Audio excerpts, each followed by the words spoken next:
Hello friends, स्वागत है आपका इस नई वीडियो में।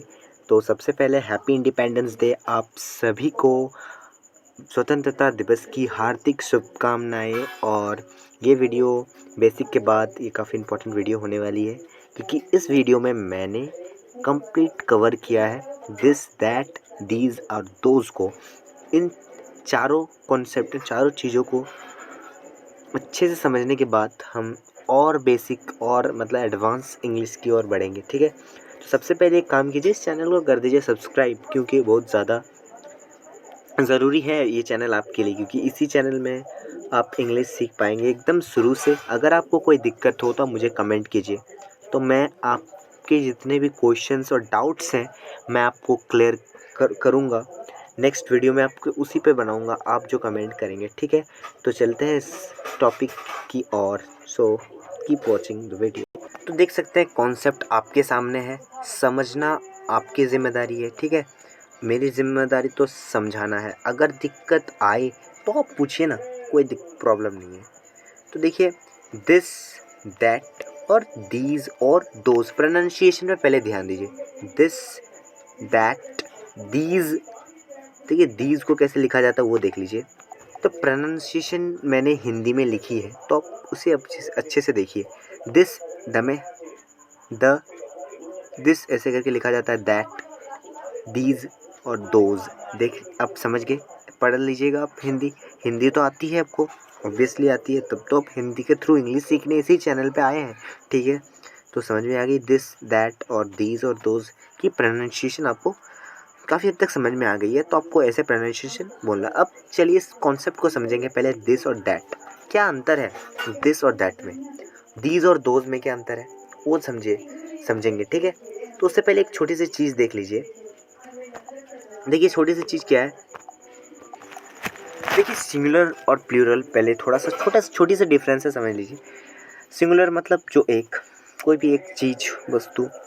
प्लूरल मतलब एक से ज़्यादा। एक से ज़्यादा मतलब कितने भी, 1 करोड़, 1 लाख, 1 हज़ार, कोई मतलब नहीं, पर एक से ज़्यादा है। ठीक है, तो ये सिंगुलर और प्लूरल। और सिंगुलर से जब प्लूरल हम चेंज करते हैं तो ज़्यादातर हम एस और ई एस लगाते हैं। देखिए ज़्यादातर, इसका मतलब ये नहीं कि हर बार मैंने यूज़ करनी है। ठीक है, देखिए ये इस पर नोट पर एस और ई एस लगाते हैं जब आप सिंगुलर से प्लूरल बनाते हैं। चलिए एग्जांपल देख लेते हैं। जैसे पेन है, पेन मतलब कलम। पेन मतलब एक कलम, मतलब पेन मतलब कलम तो होता ही है। यहाँ पर एक कलम है क्योंकि पेन एस नहीं लगा हुआ, यानी एक ही है। और इसका प्लूरल, ये सिंगुलर है, एस मतलब सिंगुलर। और पेन्स जब है ये प्लूरल है, यानी पी।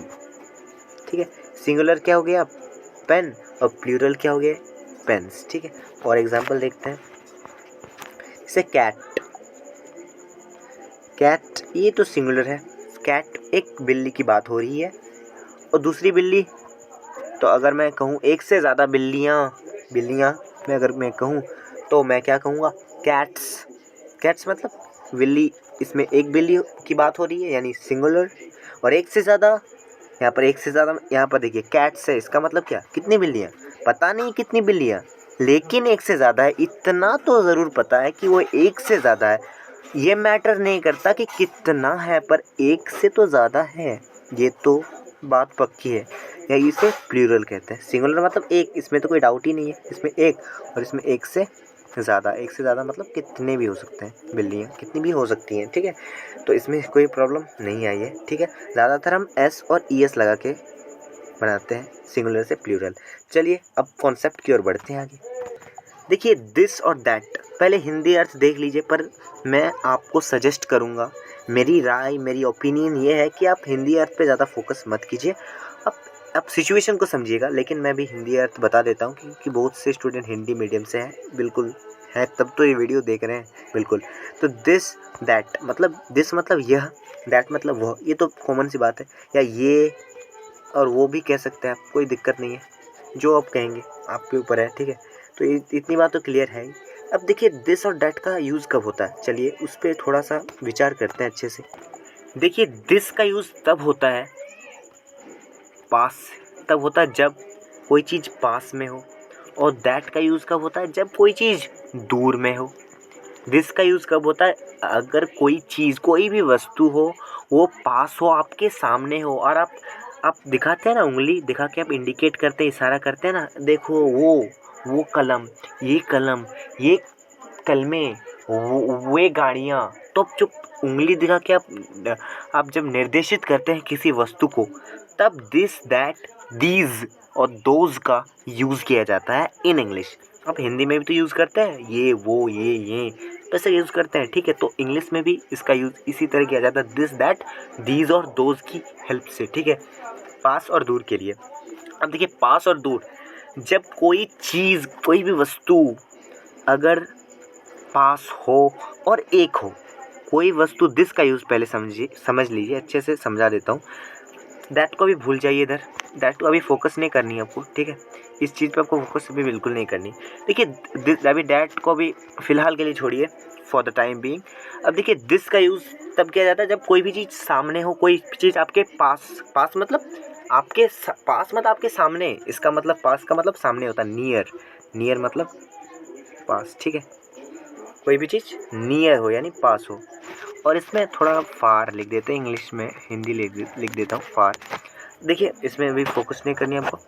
दिस का यूज़ कोई भी चीज़ सामने हो और सिंगुलर हो। सिंगुलर मतलब मैंने बताई आपको, पहले मैंने आपको क्लियर कर दी। सिंगुलर मतलब एक, कोई भी चीज़ एक, वो तो सिंगुलर ही है। एक, जैसे कलम एक, पेंसिल एक, कोई भी चीज़ अगर एक है यानी वो सिंगुलर है, वो सिंगुलर नाउन है। नाउन तो पता है, सब कुछ जितने भी आप देख रहे हैं उसे नाउन कहते हैं। नाउन मतलब पदार्थ, कोई भी चीज़ जो है वो पदार्थ है, वो नाउन है, ठीक है। बात समझ में आ गई शायद आपको, ज़्यादा आपको डीपली नहीं, मैं डीपली पढ़ा रहा हूँ, ठीक है। समझ में आ रही बात, बिल्कुल क्लियर है। दिस, पास, नियर, सिंगुलर और एक होनी चाहिए। अब दैट देखिए, अब दिस को हटाइए, दैट पर फोकस कीजिए। दैट का यूज़ तब होता है भी कोई भी चीज़ हो, वो दूर में हो और सिंगुलर हो। सिंगुलर मतलब एक हो, दूर में तो हो, कोई चीज़ दूर में हो लेकिन वो एक ही हो, एक से ज़्यादा नहीं चलेगा। कोई भी चीज़ है, दूर में है और एक ही है। ऐसा नहीं कि कोई चीज़ दूर है और एक से ज़्यादा है यानी प्लूरल है, तब मैं यूज़ नहीं करूँगा दैट का यूज़ तब करूँगा जब कोई भी चीज़ दूर में हो और एक हो, और सिंगुलर मतलब एक हो, तब यूज़ करूँगा। चलिए अब कुछ एग्जांपल्स और सिचुएशन पर ध्यान दीजिए। पहले सिचुएशन देख ले, तो उसके बाद हम एग्जांपल भी देखेंगे। अब देखिए, ये कोई लड़का है, एक बॉक्स रखा हुआ है, BOX मान लीजिए बॉक्स है, ये भी एक बॉक्स ही है, ठीक है। तो बॉक्स रखा हुआ है इधर। तो ये लड़का बॉक्स की ओर उंगली को अपना निर्देशित कर रहा है, नहीं, उंगली को पॉइंट आउट नहीं करते अपन किसी उंगली को, लीजिए ये बॉक्स है, तो ये लड़का कर रहा है बॉक्स की ओर। देखिए, बॉक्स इस लड़का के सामने है। बॉक्स सामने है मतलब उसके करीब है और सिंगुलर है मतलब एक है, तो मैंने यहाँ दिस का यूज़ किया। अब दूसरी सिचुएशन में देखिए, दैट का यूज़ कब किया जाएगा? कोई भी लड़का है या कोई लड़का, उसके दूर में है कोई बॉक्स, और कितने बॉक्स हैं? एक ही बॉक्स है, बिल्कुल। तो मैंने क्या यूज़ किया? दैट। देखिए, जब दिस और दैट का यूज़ करेंगे, अगर वो सिंगुलर यानी काउंटेबल नाउन है जिसे आप गिना जा सकते हो, उससे पहले ए और एन का यूज़ ज़रूर करना है। ए और एन का यूज़ मैं आपको बताता हूँ। अगर आपको दिस और दैट का यूज़ करनी है, आप दिस और दैट का अगर आपको यूज़ करना है, अगर वो सिंगुलर हो या काउंटेबल, जिसे गिना जा सके, जैसे वाटर को तो गिना नहीं जा सकता, तो ये तो अनकाउंटेबल है, तो इसके पहले तो मैं ए और एन नहीं लगा सकता। ए और एन का मतलब क्या होता है? एक, अगर कोई वस्तु एक है तो उसके पहले मैं दर्शाने के लिए कि वह वस्तु एक है, इसलिए हम यूज़ करते हैं ए और एन। तो वाटर को मैं बोल सकता हूँ एक वाटर, मैंने आज एक वाटर पिया। एक वाटर, हाँ, एक बॉटल वाटर ये हो सकता है, लेकिन एक वाटर नहीं हो सकता। अरे तूने ज़मीन पे तो 5 वाटर गिरा दिया तूने, नहीं, ऐसा नहीं होता ना, बिल्कुल नहीं होता। वाटर को तो आप गिन ही नहीं सकते, ठीक है। ये बात समझ में आ गई? तो आपको ए और एन का यूज़ करना है अगर वो काउंटेबल है। काउंटेबल मतलब पेन को नहीं गिन सकते आप? बिल्कुल गिन सकते हैं यार। दिस इज़ अ पेन, एक कलम, अ पेन, एक कलम मतलब अ पेन, ठीक है। बात समझ में आ रही है? एक कलम, फिर आप कह सकते हैं बॉक्स, तो बॉक्स के पहले आप नहीं लगा सकते बॉक्स, ठीक है। और अगर एक ऑरेंज एक एप्पल है, तो एप्पल के पहले आप नहीं लगा सकते an apple, an apple. An क्यों लगा? क्योंकि ए है। साउंड देखिए, एप्पल, तो ए का साउंड आ रहा है। तो साउंड मैं बाद में आपको क्लियर करूँगा, पर अभी देखिए मैंने वीडियो बनाई है आर्टिकल्स के ऊपर, तो उस पर आप देख सकते हैं। बाकी आपकी मर्ज़ी, ठीक है। तो ये बात समझ में आ गई कि दिस और दैट का यूज़ कब करनी है। बात अब थोड़ा एग्जांपल ले लूँ, ठीक है, चलिए ले लेते हैं, कोई प्रॉब्लम नहीं है। जब आप दिस और दैट समझ लेंगे तो आपको दीज और दो समझ में इतनी प्रॉब्लम नहीं आएंगी, ठीक है। देखिए this is a pen, this is a pen कब बोलेंगे?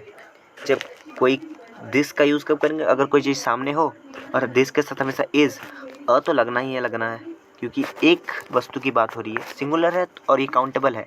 अगर मैं कहता दिस इज़ वाटर, क्या यहाँ कोई आर्टिकल लगेगा? आर्टिकल मतलब ए और एन में से कोई लगेगा यहाँ?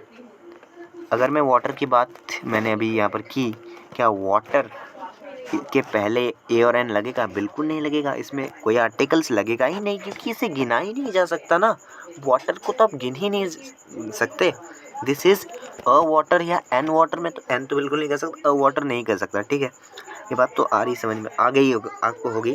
चलिए अब दीज और दोज की ओर बढ़ते हैं आगे, क्योंकि ये भी ज़्यादा इंपॉर्टेंट है। चलिए समझते हैं।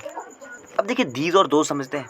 कोई चीज़, अब बात समझिए, चीज़ है दीज और दोज। नियर, देखिए दीज का भी यूज़ कब होगा? जब नियर, यानी कोई चीज़ नियर हो, और दोज का यूज़ कब होगा? जब कोई चीज़ दूर हो। लेकिन दोनों में जो कॉमन बात यह है कि दोनों में प्लूरल का यूज़ होगा, यानी एक से ज़्यादा नाउन्स की यूज़ होगा, ठीक है। देखिए दीज का यूज़ तब होगा जब आपके सामने कोई चीज़ हो, लेकिन वो चीज़, देखिए ये हमेशा देखिए, दीज का यूज़ तब होगा जब कोई आपके सामने कोई चीज़ हो, फर्स्ट पॉइंट। सेकेंड, वो प्लूरल में हो, यानी एक से ज़्यादा हो। जैसे आप हैं यहाँ, चलिए मैं बताता हूँ, यहाँ आप खड़े हैं, ठीक है। तो यहाँ कुछ क्या रखा हुआ? कुछ कलम, 1 2 3 4 5, कोई भी, कितने भी कलम हो सकते हैं, और आप उसे उंगली की तरफ निर्देशित कर रहे हैं, अपनी उंगली को दिखा रहे हैं, पॉइंट आउट कर रहे हैं कलम की ओर।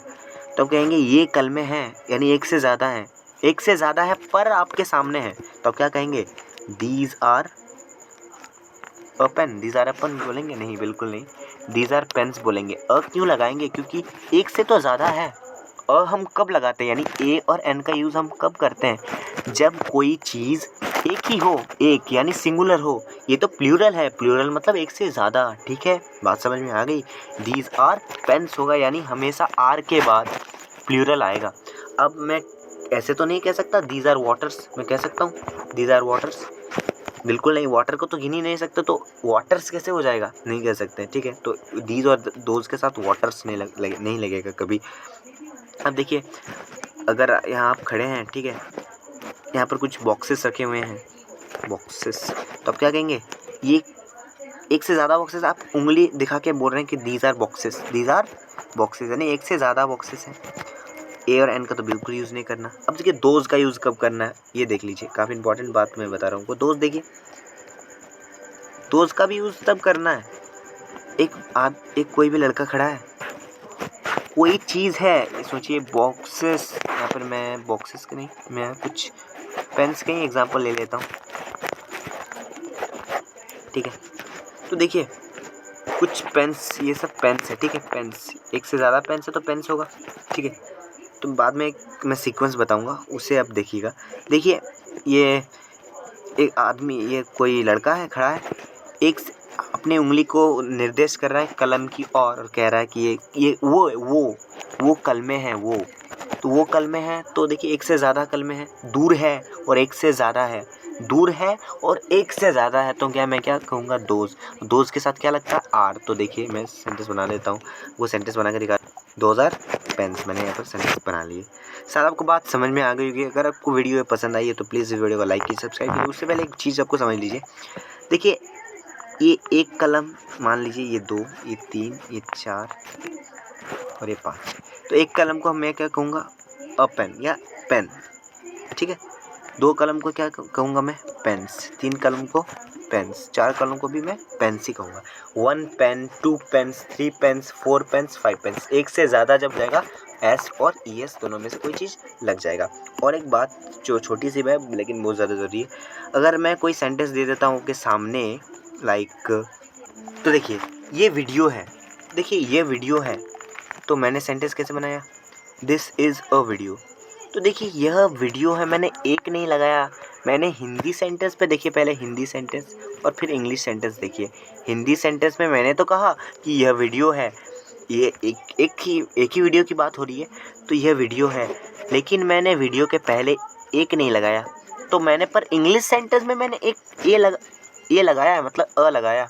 ये ऐसा क्यों क्यों क्यों लगाया?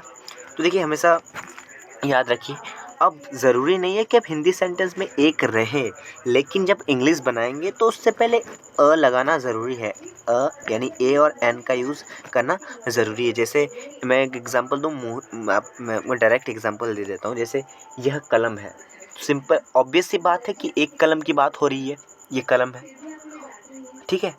तो उससे पहले एक कलम है हिंदी सेंटेंस में, तो आपने हिंदी सोचा कि यह कलम है, यानी तो ये कलम में एक तो नहीं लगाया, तो मैं दिस इज़ पेन बोल देता हूँ, ये सही हो जाएगा? बिल्कुल नहीं, आपको दिस इज़ अ पेन बोलना है, ठीक है, दिस इज़ अ पेन, क्योंकि इंग्लिश में आर्टिकल्स यानी कोई भी नाउन के पहले आर्टिकल्स आता है। अगर उस नाउन कोई काउंटेबल है तो, या प्लूरल है तो बिल्कुल नहीं लगेगा आर्टिकल, क्योंकि प्लूरल में तो एक से ज़्यादा हो गए, ए और एन का मतलब तो एक होता है, ठीक है। Okay, so thank you for watching this video. If you like this video please like and comment. If you have any doubt you can comment okay below. Thank you.